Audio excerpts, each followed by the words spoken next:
Welcome to the Grief Ladies, the practical guide to what comes next. I'm Kelly Doherty. And I'm Karen Arnold, and we are two grief professionals with over 50 years of combined experience. We're here to validate, educate, and give you tangible tools you can actually use. Each episode motivates you to take action and reminds you it's okay to want to feel better. This is the Grief Ladies, a guide to what comes next.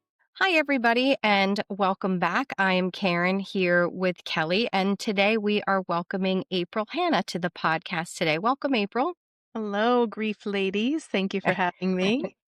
We're so glad to have you here. So we're going to just go ahead and jump right in because, I think we're going to have so much to be talking about today. So I just want to formally introduce you, April, to everybody.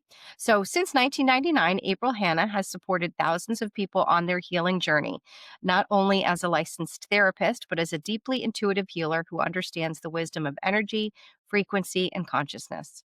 Her work bridges the clinical and the mystical, blending grounded psychotherapy with Reiki, sound healing, guided art, and spiritually informed techniques such as induced after-death communication.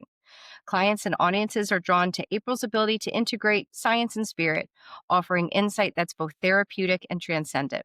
Her passion is guiding people back to their soul's truth, helping them transform pain into purpose and reconnect to what is most real within themselves and beyond the veil. So officially welcome, April. And I think just that alone has probably got people's attention because this is a topic that I find people just love to talk about. So April, can you start us off just telling us a little bit about what you do? Sure. Yeah. And again, thank you guys so much for having me. It's fun to be here with the two of you. And so I've been a mental health therapist for over about 26 years. Started back in 1999 is where my mental health therapist journey began. And in my early 20s, I got very interested in something called Reiki, which at the time was not as big as it is right now. And the reason why I got into it was because I found a connection to a healer, another healer. Her name is Jeanette, and I worked with her husband at a rape crisis center right before, I think it was about 1998. And when I went to visit her, she had read my cards and put her hands on me and gave me this healing session. And I had just a tremendous amount of healing happen in her 90-minute session that I ever had in my own mental health therapy. And I said, I have to learn how to do this, how to integrate it in some way, shape, or form. So that really started my journey into holistic health and trying to find other ways to help my clients heal that wasn't just addressing their minds and their thoughts. I was really trying to take more of this mind, body, soul approach of healing after I experienced a pretty profound energetic healing session. So that led into many different training modalities of esoteric healing, Reiki, angelic Reiki, essential oils, crystals. I mean, you name it, whatever's out there in the new age, I have studied it. I've read a book on it, or I've done a training on it, and began to integrate it, into my practice in different ways, and found that people were healing quicker and faster and not needing to be in therapy as longer. And then fast forward, because, trying to wrap up 26 years could be your whole 30-minute show. But, about 2 years ago, Kelly and I got trained in induced after-death communication, this technique. And I was in the process, and I'm still in the process, unfortunately, of creating my fourth documentary on life after death. And this fourth documentary was all about after-death communication. And Kelly had come across a book by Alan Botkin, all on this induced after-death communication therapy protocol. And she said, "April, have you seen this?" And I said, "No." And I read it right away, and I went and got trained in it. And then, things have just moved forward from there with us holding retreats and helping people connect with their deceased loved ones through this evidence-based therapy protocol called after-death communication. Well, I think we should also mention before we even got started that April's also one of our authors of our book in the Grief Experience, Tools for Acceptance, Resilience, and Connection. So we do know April. So I was thinking I didn't mention that part. So April used to rent an office in my office right here, and I can literally look out my window over here and see her flag where she moved her studio to. And so obviously, April and I do a lot together, a lot of grief related events, including our induced after death communication therapy retreats, which we just had this past weekend. So I think we're still both kind of buzzing from it a little bit and how amazing it was. So I think this is a perfect time that we're doing this podcast. So, April, would you like to share a little bit about what the induced after death communication therapy is all about and what Sure. people would experience? Yeah. So, I mean, one of the things that's important to know is after death communication is spontaneous, and the research shows that anywhere between 50 and 75% of people experience some sort of after death communication after a loved one or a person that they really care about. Doesn't have to be a relative, it could be a best friend, it could be a coworker, dies. And so, after death communication can come in a variety of different ways. It could come in just an overwhelming sense of knowing or comfort that your deceased person is around you. It could come in the shape and form of numbers, repetitive numbers, certain songs playing on the radio, animals, different signs out in nature, dreams. Um, Pieces of paper flying out of fireplaces what happened to us this weekend with messages on them, and I do have that to show if that comes up. And it could also be, different sensations, feeling like there's a gentle touch or hearing your name being called by your deceased loved one. So I'm going to give your listeners another book to read, which is called Hello from Heaven by Bill Guggenheim. And Bill Guggenheim and his wife were actually the ones that coined the term after death communication, and they did their own research study and gathered a lot of different stories and evidence, I think over like 2,000 accounts of people having after death communication. So it's something that is naturally occurring, and usually happens spontaneously. However, the therapy that we're trained in is called induced. And Kelly and I both are not fans of the name because it sounds a little wonky. And so the induced part is we are hoping through this protocol, once people begin to address and feel and process their core sadness with bilateral stimulation, that they are going to, and these are my words, kind of shift their frequency from the frequency of grief, which is a slower moving energy in our body, to the frequency of love, remembering, laughter, more joy, acceptance. And when a person begins to shift their frequency, there is a better likelihood that they'll be able to make contact with their deceased loved one. So, one of the things that I always tell people, and through my experience in studying this of consciousness and life after death, is that when we leave the physical body, our frequency and our energy moves very quickly and very fast. So, our deceased loved ones actually need to kind of bring their frequency down to meet us on the earth plane, and us on the earth plane need to rise our frequency to meet them. So I also teach at our Induced After Death communication retreats a little bit more about David Hawkins' work in the map of consciousness. So that's just another rabbit hole that your listeners can go down. And it kind of talks about that, how we can measure our emotions in the form of hertz energy, in the form of frequency. And he was able to find that grief really is at about 75 cycles per second. Love is at 500 cycles per second. So I think, in my theory, and why induced after death communication also works, is we're shifting the grief frequency in the person's body, and they're able to hold a higher frequency of love, which makes it a little more accessible for them to have the communication. The point of induced after death communication, believe it or not, is not to make contact with the deceased. It's really focusing on moving people out of their very deep core sadness so that they can feel lighter, reconnected, so that their memories are more focused on the life rather than the death. And, we always say, and the researchers say too, and our trainer always says, if they have the after death communication, that's kind of like the cherry on top.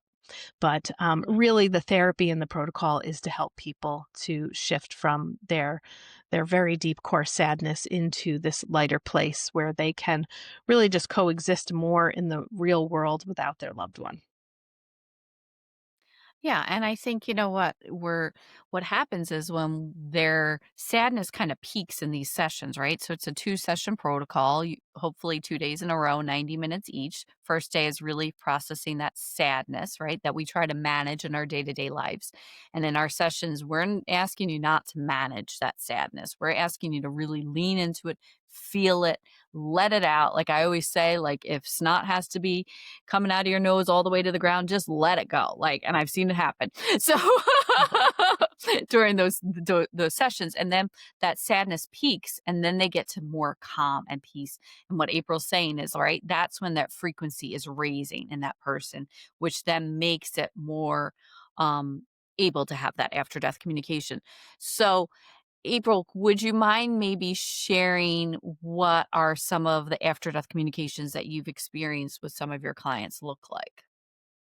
Yeah, I mean, it's really a wide range. Sometimes, what I have found in doing this, before we kind of get to what we call the induction phase of really trying to initiate an after death communication in the protocol, is I've seen this consistently. After a round of eye movement, clients will say, "Oh, a memory just came to me that I haven't thought of years." And then they'll share some of these memories, and they happen to be happier memories. Like one that I can think of, so a little trigger warning, is a man who was a widow, and he came in and was really stuck on like his core sadness piece was watching the EMS people take his wife's body out of the house in a body bag, and he could not get that out of his mind. And that was the moment he dropped to his knees and just burst in like the depths of his sadness. And so while I was applying the protocol and we were working on that, all of a sudden he said, "Wow, this really weird memory came to mind of this cruise that my wife and I took in the Bahamas." And then it's like we went back and he's like, so after a couple rounds, it's like, "All I can see is this cruise. All I could see is this cruise." Came back, a couple days later, and he was like, I can't even access the memory of the body bag, of seeing her do that. All I can think about is this wonderful cruise that we had." So the download of memories, I see very, very often. I have had people feel a sense or a touch. In one of our after death retreats, a woman had her eyes closed. And for your listeners who are actually watching, she was sitting very still. And then all of a sudden, she like jerked and like moved to the right. And, when she opened her eyes, I said, "Oh, what happened to you then? Or what just happened to you?" And she said, "Well, my husband," she was a widow, she said, "My husband poked me in my shoulder and said, 'Pay attention.'" And her physical body actually swayed and moved. Uh, just this weekend, I had, a woman who had lost her mom. All of a sudden, her eyes were closed, and I see her reach over and grab her own arm. And I'm thinking to myself, "Ooh, her mother's here, probably touching her." And that's exactly what she said. She felt her mother's arm come in and touch her. I've had other deceased people show up as colors, different types of colors and swirls. And what are some other ones that I've experienced too? Messages like one woman sat, her ADC was out of this world, and she sat with her eyes closed for about 45 minutes. And it was like she was in a movie with her deceased husband and son, and felt like that they were just coming to a sense of closure, and they were sitting on a beach around a campfire, and then it switched to them being in their home on a couch, and they were just talking, and she was getting direct messages from them and could actually visually see them. And then another one just over the weekend too. This woman whose son had died, she kept seeing like these beams of light going with her eyes open, just kind of floating up and going up and going up and continuing to happen. So there has been so many different after death communication experiences that I've witnessed people have during these sessions. Yeah, and so, obviously I think April and I are pretty open about that we have a spiritual bias and we believe in all of this, right? And so maybe for our listeners, hopefully they're still listening and haven't turned it off if they don't believe this. But what are your thoughts about this protocol for someone who may not have this belief? I would say, even though I have been in this field and doing some of this stuff, I still consider myself to be an open minded skeptic. So I would say go in with an open mind and be skeptical about it. I always tell people never take my word for anything. Just be your own scientist and collect data and go. And if you could stay open with an open heart and an open mind and not try to block the experience from happening, I would say just try and find out for yourself. I mean, I'm not here to try to convince anybody that this works. I'm just here to share my experiences of what I've witnessed, and then that in turn gives me a belief system that I believe this to be true, and all of the experiences that I've had personally and being a therapist for over 20 plus years and dealing with people who are grieving and hearing countless stories about after death communication, I can no longer in my world say that this does not exist. So I would say for people to still try it. What do you have to lose? You just stay where you are in your grief, or maybe actually something, shifts and happens. And when people do have, the after death experience, it really starts to what I have experienced in the shift in people is that they begin to live life differently and see life and consciousness through a new lens, and they begin to feel more of a peace and comfort that their deceased person is still around. They just have to begin to shift their relationship with their person. So, if you don't believe, then it feels like this is the end. This is the end of my relationship. There's no other way to access it. But our memories don't die, so the relationship can't die. And relationships are eternal. So again, I would just encourage people to just go in with it in more of a scientific mind frame and just be open. And if nothing happens, well, then you're no worse for it. Before we jump back into the episode, we want to share something that's really close to both of us. The Grief Experience, Tools for Acceptance, Resilience, and Connection, is not only a powerful book, it's actually how we met. We were two of the 25 authors who came together to write this collection. Each chapter offers a personal story about grief, different relationships, different circumstances, different ways people try to make sense of life after someone they love died. Readers tell us these stories feel honest, compelling, and surprisingly reassuring. Many say it helped them feel less alone in what they're carrying. What makes this book unique is that it doesn't stop at the story. Each chapter ends with a practical tool, something the reader can use right away.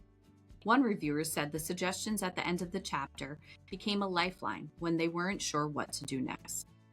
If you're looking for grounded support, or you're a therapist wanting to understand better the reality of grief from many angles, this book offers connection, clarity, and real guidance, not cliches. You can find The Grief Experience on Amazon, and we'd love to get your feedback. Yeah, and what Bakken says in the book is even people that don't have this belief that people, the in spirit or whatever, they don't believe in that. People that have gone in for these sessions have still had after death communications. Right. And so I had that happen with and it was through breath work actually. It was in one of my groups. We were doing a breath work session, and this girl had identified not having any spiritual beliefs, and through her breath work her dad came to her, and it was a amazing, powerful after death communication. And then we went outside for the next part of the group, and the plane that he flew in the Air Force flew over us. And so it was like even more validation. And so she couldn't talk about it for 3 days. And then when she finally did talk about it, like has changed all of everything for her. And, on her post test, like her spiritual numbers were very different than they were on her pre-test. And so, that was fascinating to me to have that change. But, even that people that don't believe in this, the protocol of what we're doing and working on the sadness can be beneficial to anyone. And as Right. April said, that like having that ADC as cherry on top or icing on the cake, whatever you want to call it, that's amazing if it happens. But sometimes more of the profound work for people, including me, um, was the processing that sadness. Right. And speaking of planes, so let's just give this example. So, a woman in our retreat this weekend, her mother had told her um, basically that in the afterlife, she's going to come through to her. And Kelly, you might be able to say this a little bit better because you worked with her through the color of yellow, and that her mother was going to show herself through the color of yellow. So, okay, great. So, this is her after death communication. okay, where's the proof in that? Okay, mom's going to be yellow, right? Fine. Great. This is wonderful. The woman was very happy to get this message. And as she was walking down to our building, it's very cold here in New York, and she saw two little yellow butterflies just frolicking, right in her path. And so she shared that with us and was really excited. So again, I'm like open-minded skeptic. I'm like, all right, there's great. Okay, well that was a very strong coincidence. At the end of our last ritual, our water ritual, when we're ending our retreat, we're taking a group photo. And before you know it, a yellow plane, a little mini yellow plane flies over us, and then a red plane flies over us. So if we didn't hear the story that her mother was going to come to her in the sign of yellow, we might have thought, oh, that's really interesting, two planes. But here we are, we're ending our retreat, we're concluding it. And what are the chances that a yellow, I don't even know what kind of plane it was, but it looked very cool, like very old fashioned, that this yellow plane flies over. So again, could just be mere coincidence, but it's things like that where they are happening very spontaneously. We couldn't have timed it any better, and when you're in that, we were in the energy of connecting with the deceased all weekend long. And I would say sometimes a butterfly is a butterfly and it's not a dead person trying to come through to you, but it's usually, what are you thinking of when you see that butterfly? What are your intentions? Is your deceased relative on your mind? Are you feeling a little sad and maybe need that comfort? And so that plane to me was a very good, yet again, another after death communication with her mother, with the timing and the synchronicity of that. Yeah, and she saw a yellow single rose. There's no reason. It was in the 50s. It's cold. There's no reason a yellow rose should have been out anymore. Wow. I Like didn't know that. Holy cow. Yep. So, these things, and I want to just highlight, I'm going to want to share my perspective because I think it's helpful for people like to understand the focus of an IADC session is to really release that sadness, right? And what happened with me when I did my session around my dad's death was it gave me a change of perspective. And I think that was huge and what I really needed. I had some anger that I was alone with my dad when he died and upset that I didn't have my sisters with me in that process because it wasn't peaceful. And it was a little traumatic for me and I was angry. And so and also disappointed that they weren't there for dad's final moments. Um and so through my session processing that sadness, what came to me was a knowing and an understanding that it was just supposed to be me. My sisters weren't supposed to be there. My dad and I went through a lot together, after my mom died. We lived alone, just the two of us for a few years after that, and had to navigate life without my mom together more than, my sisters were around, but they weren't living with us. And my dad and I did a lot of family therapy, and we did a lot of work over the years to build a relationship that we had, and I'm very grateful for. And my dad and I probably had a lot of vulnerable conversations that I do not believe my sisters had, about some of his drinking when we were children. And so that change of perspective for me of knowing that it was just supposed to be, sorry, at the final moments, it was supposed to just be him and I. And I'm grateful for that. I'm grateful that I was the one to be able to hold his hand as he took those final breaths. And so that change of perspective was so powerful, and I'm so grateful for that session to have gotten to that place. So, sometimes it's not always what we want to come out of these sessions. That's not what I thought would happen. Um, I wanted my dad and mom to come through, which they did, which was amazing and awesome, but that was so important for me to get that change of perspective, and I'm so grateful for that. So when you hear these about this protocol, it's not just about the ADC. Right. Yeah, it's not. And that's kind of, I think, we tell people in the beginning, whether they're coming in individually into the therapy office or they're coming to these retreats, really try to come in with no expectations. And that we really try to highlight that that's not the goal. The goal is that sadness. And if you do get that, awesome. And you'll get it in the way that you need it, not in the way that you want it. Because it could be very subtle sometimes. And, you may be thinking you're going to have this profound vision, and all of a sudden your mom or your dad's going to walk in, or your spouse is going to walk in. And sometimes it's just very subtle. It's very subtle and comforting, and could just be, very small little message. And that's what they would want you to walk away with.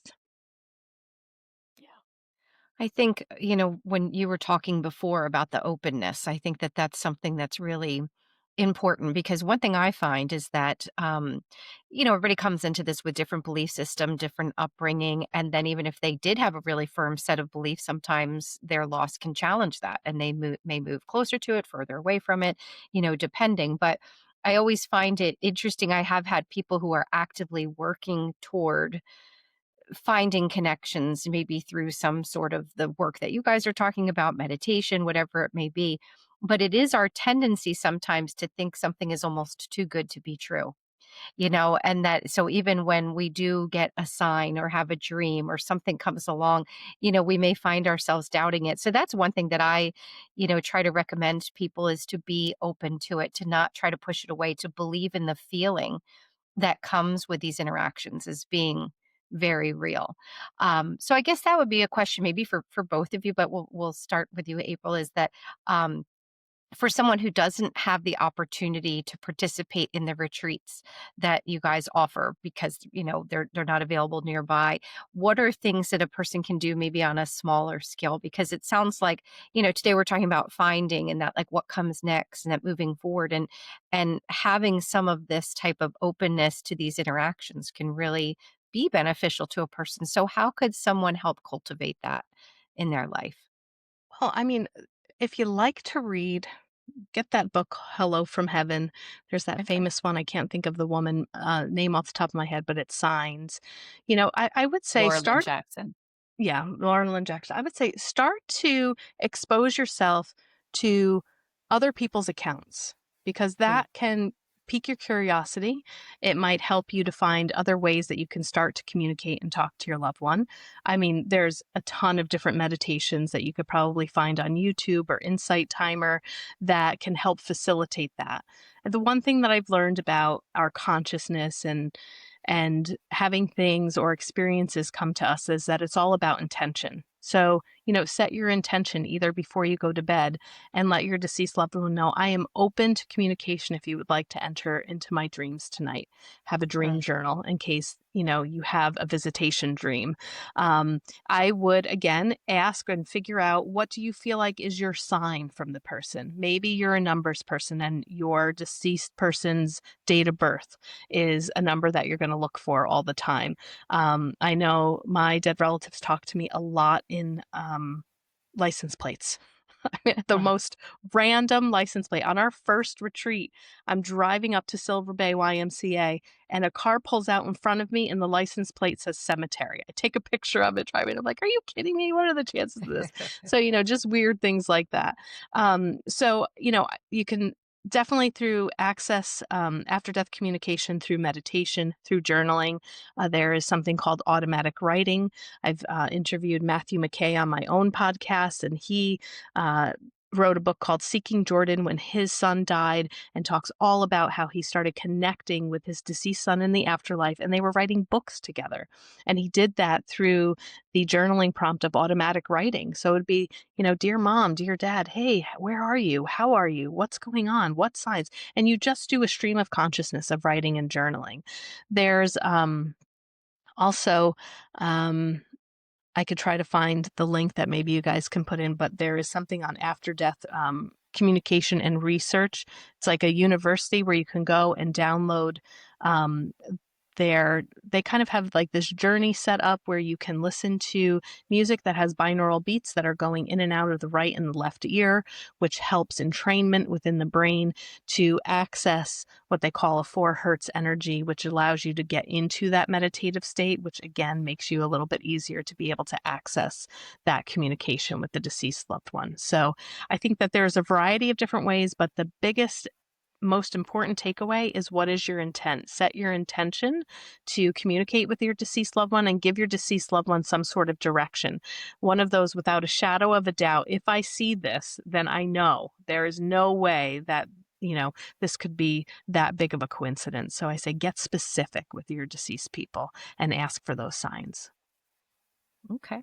Well, I think that's really helpful. And, as Kelly was mentioning, and I think as we talked about here, in terms of just our own belief systems, like doing this work just really brings so much of it to mind. I was raised a certain way and thought of things a certain way. And then, you start working with people and we're talking about their loved ones and they're wondering what happens and will I see them again? And you do start to think about it. But my takeaway from this work that, I think we've all been doing it probably right around the same time. I always say to people, to me, I'll just say there's something, like if nothing else, I feel like that's the thing that I can offer from, and I'm imagining you have both had this too, just hearing so many stories over the years, so many different signs and dreams and encounters and things that have happened and from people who are doubting and people who are not necessarily even looking for these things to happen and the collection of those, which is maybe April why the book is a good idea, and as you said, hearing other people's stories, because I think it feels good to believe in something, and I think it does feel good to tether yourself to something. And so, that's usually where I kind of, when someone asks me what I think, I say, "Well, there's something. I think there's something," and then you have to, I guess, figure out what that is for you, maybe. So, Hmm. April, thank you for Yeah. that. Looking for a grief community that actually feels supportive, not overwhelming? We built one. The Grief Ladies community on Facebook is a private, free space where you can connect with others who are navigating life after someone they love has died. Inside, you'll find weekly prompts, practical tools, conversations that feel real, not sugar-coated, and a place where your person is honored. If you want steady support and a community that understands what your days look like right now, come join us. Search the Grief Ladies community on Facebook or tap the link in our bio.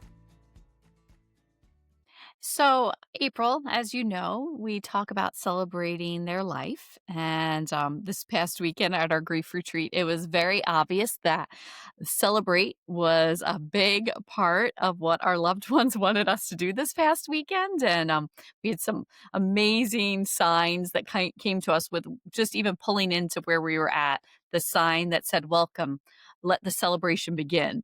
And then one of the first things we did was we put one of April's paintings on our altar where we were going to put all of our pictures of our loved ones, and it said love on it. And then the weekend just continued with those two words, love and celebrate, all weekend long. And April, before we get to you sharing about how you celebrate maybe your mom's life, can you just share briefly about the piece of paper from the fire, because this was wild. Yes. Yeah, because I would say that this goes, hand in hand, and Mhm. the F for your finding today, and what's the takeaway? For me, I would love your listeners to get excited about creating altars. An altar, not necessarily a shrine. It doesn't have to be a shrine to your deceased loved one, but a place where you do carry their photo, and that maybe you have a candle, a belonging of theirs, and something that kind of represents who they are in their life, maybe their mass card, and have it out and open so you can see them on a daily basis. And so I have this practice. And what I love about it is on my mom's birthday, on her day of death anniversary, I will light the candle and let it be on all day, just to kind of like open up that light, let her light shine. And so, they say what you put on an altar altars too. So, that can alter your relationship with the deceased and just feel that connection. And so the practices, that we share are from an African shaman, a West African shaman, Malidoma Somé, who I've learned about his indigenous rituals in his village. And at our retreats, we create an ancestor altar, and everyone brings a framed photo of their deceased loved one, and we put it on and we feed the ancestors, we give them tea, we set out a plate of food, we call upon them, we ask for their help. And what I've learned about this type of ritual is that sometimes if the ancestors need something, because that fire isn't just a fire now, it's not a fireplace, but it is a portal. It's a portal to be able to access and really thin the veil between this life and that life so that we can communicate even stronger. And so the Saturday morning the fire would not light, which I've learned in doing this ritual work is that okay, something's off. We need to like give something. And there were a couple of things, like we forgot to put the food out, so we put the food out. One woman's brought two people and had a photo of her husband behind her mother. And, my intuition kicks in and I can hear the deceased. And he's like, bring my picture out. So we bring his picture out. And there were a couple of other things. And then as we were tending to the fire, a piece of paper came out. And it's going to look a little backwards in the camera here. But oh my God, it's kind of in the shape of Africa. We were looking at it as love, but it's kind of in the shape of Africa now that I'm looking at it. And so there's this burnt piece of paper for those of you who are listening, and what is left of this piece of newspaper, it says love life.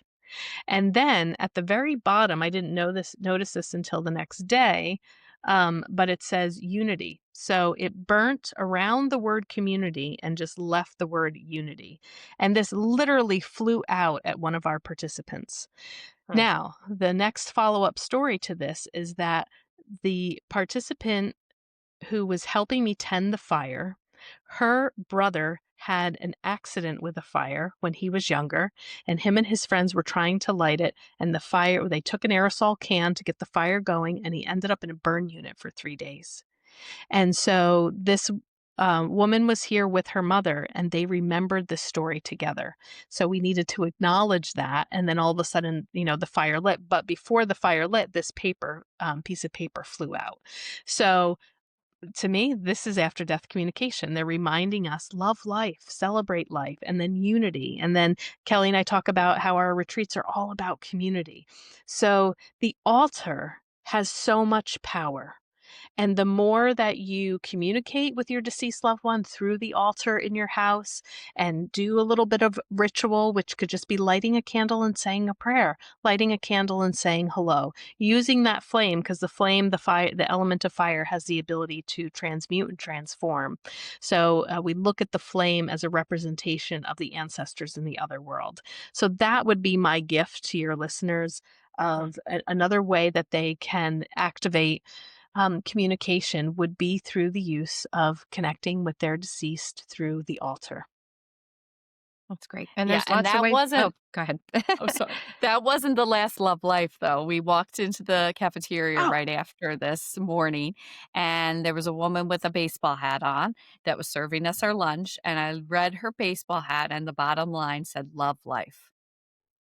so yeah, within And hours of each other. This yeah, piece of and paper then flies out, and then this woman's wearing a hat that says love life. it was just one thing after another all weekend long, so it was amazing. Sorry, Carrie, that I interrupted you, but I Oh, just no, thought that that's was okay. amazing.